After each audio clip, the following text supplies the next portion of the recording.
lights on you. The lights on you. The lights on you. Ooh, come and get the interview. The lights on you. The lights on you. The lights on you. Ooh, come and get the interview. The lights on you. The lights on you. The lights on you. What's up, everybody? It's your host, Doughboy from the Lights on You show. And tonight's special guest has been on plenty stages.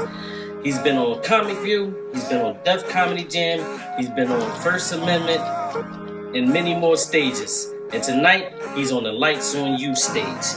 We're welcoming Mr. Charles Walden. Stay tuned.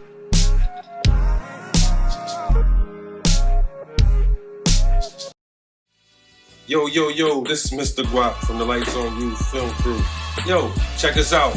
We got our Lights on You shirts, you heard me? We got them in white, we got them in black, all different sizes. We can get it in all different colors, you heard me? Check it out. And we got face masks to keep you safe out there in these COVID times. Guess what? The Lights on You. I got mine. You got yours? Hey, what's up, everybody? It's your boy Charles Walden here, and as you see, Lights on You show at an undisclosed location in Philadelphia, and on a block I ain't never been on before, but I think I rolled past it. I just know they're working on the house next door. It look like they stretching that job out, you know.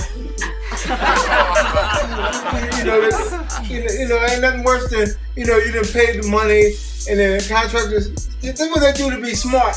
They start, and then they do enough where they can leave, and then when they know you can't hire nobody else to come in and finish, because they're going to be like, man, you shouldn't have let them leave, because, I don't know where they started at. And then you try to remember, but like, I think it was in this point, but like, don't look like it. and then that's when you gotta go to church and pray and be like, you ain't been to church in like 15 years, but like, Lord, please let these people come back. And then they come back to me, oh, I'm so sorry, man. My mom died, and we had get the money for the funeral. But that was 3 months. But she wanted a nice funeral, so we had to raise a lot of money. It took a lot of time. But besides that, like I said, it's Charles Walden, man. I'm just glad to be here. For those who don't know me, I'm a comedian with cerebral palsy. That's why I'm not standing up, And I know you're looking, and just so you know, I don't drink because I'm afraid if I start drinking, I might start walking straight. And I know if I start walking straight, I'll lose my benefits. So I'm just trying to keep whatever little money I got coming in. Matter of fact, when I meet women, I tell women, I say, look, there's a lot of people, getting laid off nowadays. A lot of people that lost their jobs. You need to hook up with somebody like me because I'm guaranteed some kind of money, either on the first or the third.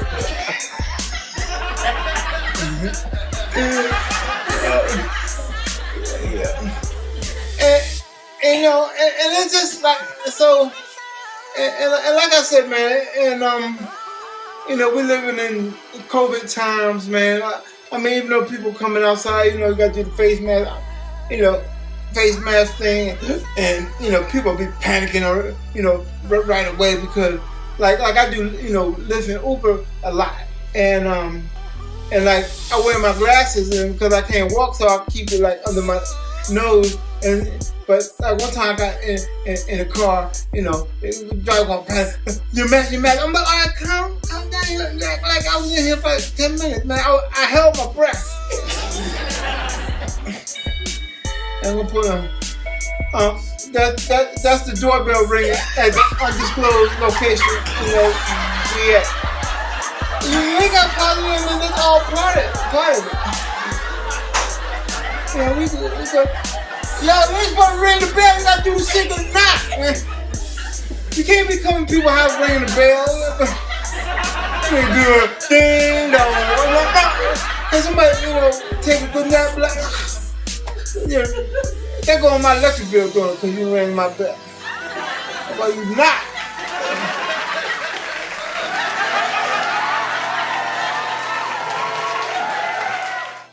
And we're back to the Lights on You show, and it's your host, Doughboy. And tonight's special guest is Mr. Charles Walden. How you doing, Mr. Walden? I'm doing all right, Mr. Doughboy. It was a good set that you put on today. It was funny as hell. Well, thank you for allowing me to do it because I'm still working off some rust because, ain't been no, live shows. I mean, they have been, but, they're scarce. Yeah, because I know this COVID thing been slowing everybody down. So, I know everything get blamed on COVID too, man. That's the truth, whether it's real or it's fake. You got dads calling their baby mama to my I can't watch the kids. I think I got COVID.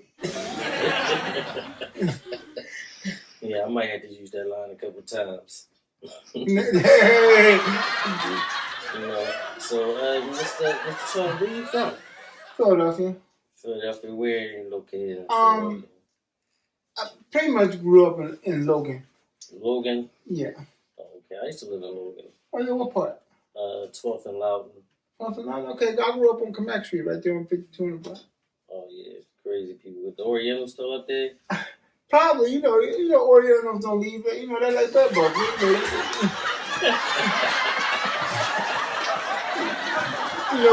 they just passed the store on to somebody else. On 12 and Loudon, that was more like over near Bernie, right? With the school? Yeah. Yeah. Yeah, I know it's not Bernie no more. See, yeah. How long was you in Logan? Probably about a year or two. What year was that? I don't know. I was in grade school. I was probably in the 4th, 5th, 6th grade. 4th, 5th, 6th grade, yeah. Well, I just met you today, so I don't know what year that was. I don't know, but I probably remember about, I don't know. You probably in there. What school you went to? I went to disabled school. I went to Walden. Oh, Widener. Yeah. In Germantown? No, Widener right there, Broad Mountain, right in the back of Girls' House. Oh, okay. It was K through 12. Oh, cool. So when you realized that you was a comedian? I'm still trying to figure that part out, but what made me want to do it? I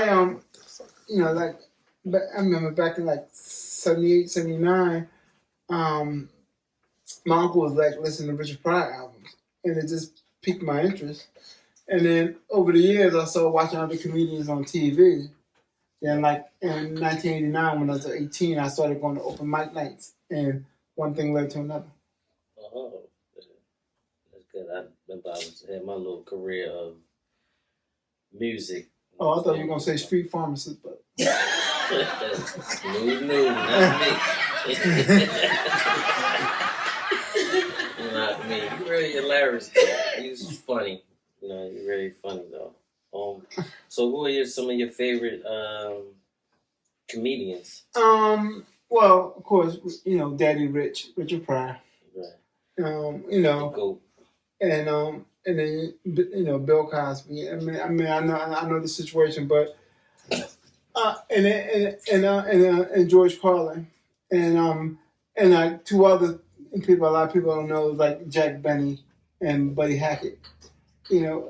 Jack Benny had like a real dry sense of humor, and Buddy Hackett just had all these one-liners, and it just piqued my interest because when when I really got into it and just saw that, and I appreciated Jack Benny because that dry humor is hard to keep that style, man, master it. But like with Richard Pryor and Bill Cosby, I always wanted to, be able to tell a story like Bill with the enthusiasm of Richard Pryor. Right. Because Richard Pryor, well, not so much the cursing, but just some crazy twist. See, Bill Cosby was blessed to be able to tell a story about anything. Like it could just be a cup like this, and Bill Cosby will have a story about a half hour long about this cup. and how he had a cup like this when he was, traveling and somebody came by and wanted something to drink and just going on and on. Right. But he's blessed to be able to do stuff like that. Right. And that's how I want to be. Oh, okay. So you don't like I like D.L. Hughes. Well, the newer people, yeah, but I'm talking about the people that I had to watch. Then when I got into it, yeah, then when I got into it, I had a couple of mentors like Keith Robinson and Ralph Harris. When I started going to open mic nights, and the thing is, they helped me out a lot. Because when I was going to, 89, when I was going to open mic night, wasn't no urban scene, so you had to go. The Caucasians. Yeah, and there was some cool ones, but but to have Keith and Ralph and there, the guy, because I'm an 18-year-old kid, Right. I don't know whether. So I'm doing open mic night, doing dirty jokes. I mean, I didn't realize how dirty I was. I was doing this bits about talking about watching your mother and father having sex, and that's me doing the clean version. And it was like a list of 25, and they always slipped in 10 guest spots. And I was always wondering, why I was going on 25th, 28th. And finally, one of the comics that I always wanted to see saw my set. And I asked him, what you thought of it. And he said, well, I'm going to be honest. He said, what I thought you did was fucking disgusting. And it hurt. And I know people want to get angry, but I think it hurt for a reason because I knew he was telling the truth. Right. And he didn't have to do that. Yeah. Criticism is hard. Hey, how you doing? Today, I'm here to present you with the Lights on You shirts, T-shirts, all sizes, 2 colors. You have the white one, in all different sizes, $25. You see? See? I got mine. You got yours? I got the black one, all sizes, $25. Just for you. For $25. I got mine. Get yours. The lights are on you. So, and then I was speaking of masks, and last week I had a flight to Kansas City, and I had the mask under my nose, and there's an old lady in out row seat over here, but she gonna snitch on me. You don't want to tell the flight attendant, he don't got his mask all the way up. And then she gonna point at me put it up. And I looked at her, and I guess the look on my face, she got me oh, I'm sorry. Boy, can't be snitching, man. Then I was on there, and guy gonna get on a plane with 2020 mask on. I said, I ain't gonna waste my energy because it's it was one of them 6 in the morning flights. You ain't got no time. Black folk ain't got no time to be arguing at 6 in the morning. Now if it was 1 o'clock, shoot, I'd be all in your head. 6 o'clock, I ain't got time.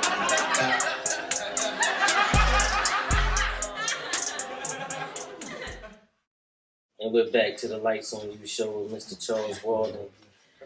And Mr. Walden, so how did it feel being young, being on the stage, and criticism coming at you left and right, good criticism, bad criticism? It was an adjustment, because I had to learn, and learn how to take it. Because we all go back to when we 18, because we all got that, stubborn streak. You can't, I know everything.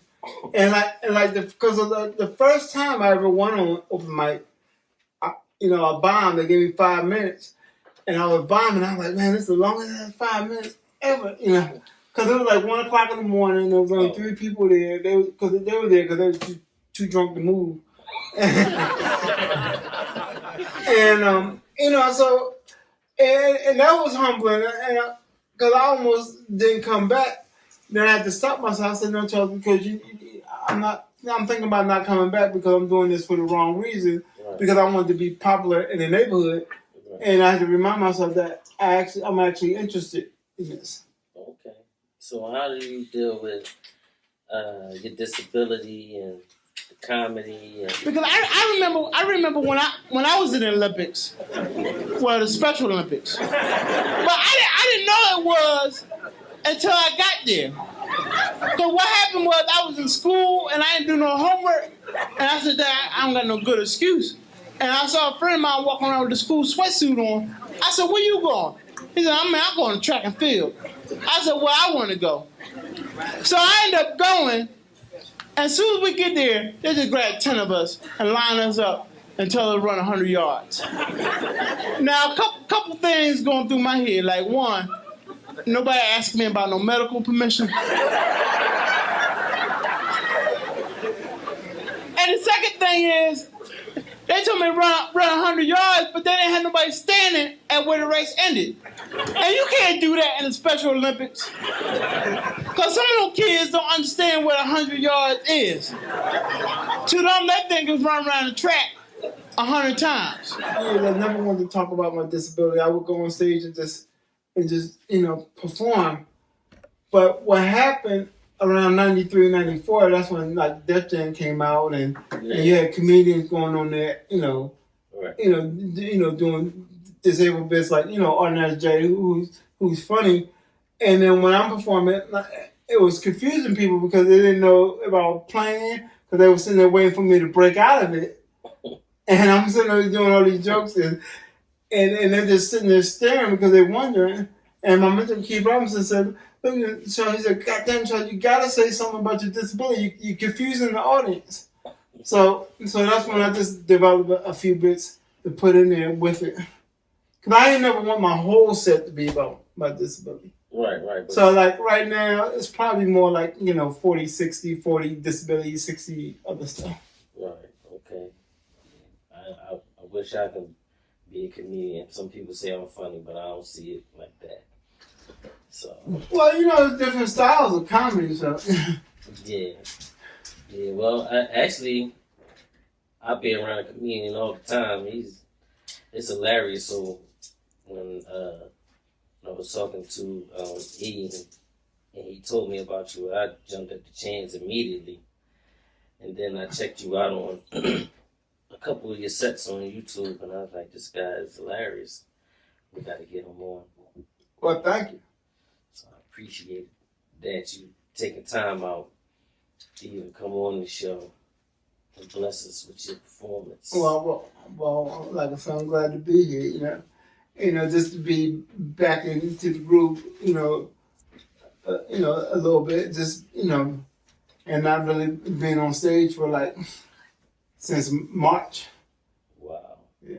That's a long time. So your family, how you get support from the family, friends? Yeah, I got family members that, that support me, and friends, that will. I mean, it's not like a whole lot, but it's like that for a lot of people. So, I mean, but they don't discourage me either. So yeah. So when you is on, besides the COVID, are you very active? I try. I try to be, because I've never been one to sit around like all week and not do nothing. Right. I like be trying to do something that's going to lead to something. Yeah. Right. So are you in a relationship? Do you have kids? No kids, single. No kids, single, huh? Yeah, ain't nobody want to reproduce with me. So. I don't believe that. You ain't chasing. You ain't looking either. I mean, I spent a lot of years in strip club too, because you ain't never want to get you ain't never want to get no dancer pregnant. Don't nobody want no dancer for no baby mama. Well, we'll be right back with the Lights on You show and more from Mr. Charles Walden on the Lights on You. Hey, speaking of getting kidnapped, Has anybody in here seen any of the Saw movies? Yeah. No, because I had a dream that Jigsaw had kidnapped me. And I woke up on a platform about high as that table right there, surrounded by steps and no railing.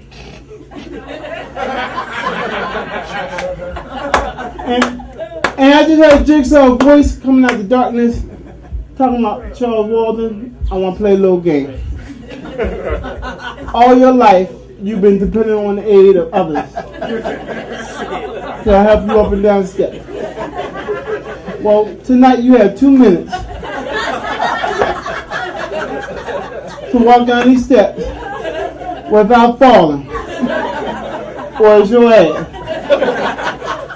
And what else? Some able-bodied person that's walking up and down talking about, man, look, it's easy. I'm like, yeah, for you. I'm like, man, tonight is the night I die.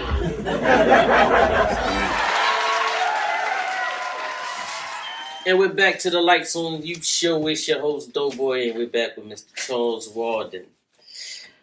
So, Mr. Walden, what's your thing with the watches? You don't like digital watches, I heard. Well, no, I mean, cause like digital watch, it's nothing special about it. It's something more special about it, like analog. You know, just seeing the hand go around. It's just a weird thing I picked up when I was a kid. I mean, people got things that catch their attention, man. Like, at least at least I ain't keeping like girls' panties. Like.